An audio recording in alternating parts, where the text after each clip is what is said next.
mean, it's always a tough, it's always a tough matchup. You got a 10-1 Kennesaw State team, and you got an 8-3 Samford team, and two totally different ends of the spectrum offensively. One's going to run it 85% of the time, the other one's going to throw it 80% of the time. So both of them will be either one of them will be a quality opponent, and it's that way always with our second round game. So it's how well we can play. We just got to get ourselves ready to play.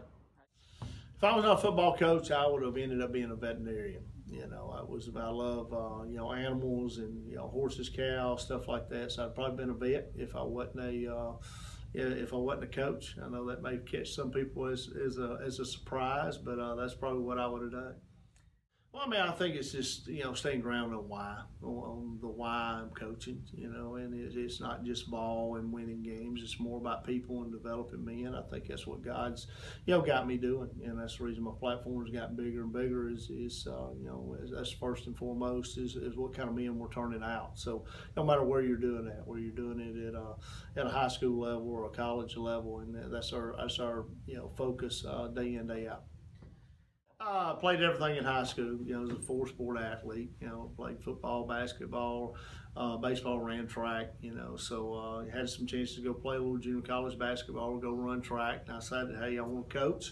So that's what I started doing when I was in college. That's why I didn't play when I was in college. I got started off in early age college, which I think really, kind of sped up my career a lot, by the experience I got while I was in college coaching. So a lot of times I look back and say, I wish I'd have played a little basketball or ran track somewhere. But like I said, just love sports and, just have a passion for, athletics in general. But, that passion has turned into people and why I'm coaching.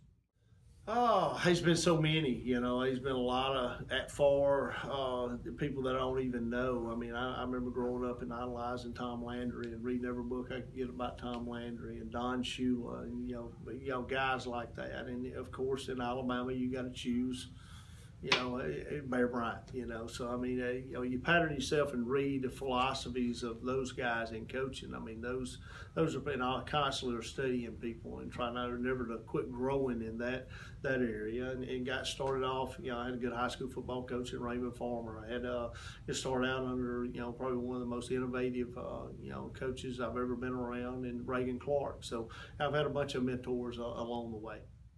I mean, this is home. This is where me and my wife are from. We're both from, 45 minutes from here, and both alumni from here. This is a great place to raise kids and raise your family. And like I said, just I think that's the biggest reason why I've to stay here.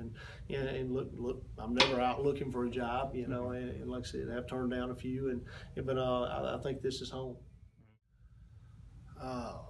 Let's see. All of it's pretty good. So I love the turkey. I love the dressing. I love the ham. I would say what's the red stuff that goes on the. I don't touch that stuff. They put it in their dressing. I can't stand that stuff. That's leave it. Everything else I'll eat. Yeah, I agree with that. And top it off with some pecan pie. Ooh, yeah. Pumpkin pie?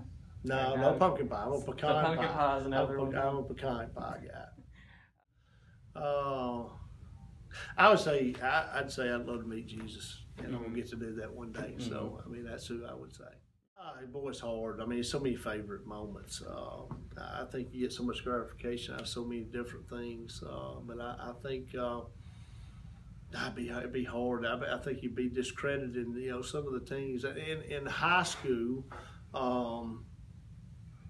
I'd probably say, basketball won our area championships my senior year, and won a couple rounds, was one game away from going to the state tournament in Auburn. That would have to be a great time. And then, coaching wise, he's been a lot. In 07, making a run to the state championship game I got two of those guys on my staff right now, Cody Wells and William Green. That was a special time. And then making the national championship run here, and there's been several others. Making the semifinal run in Oxford was there's a lot of them there. But that's the fun thing about what I get to do. There's so many opportunities. The next year's another opportunity to be able to build another lasting memory. So they're all special and unique in their own way.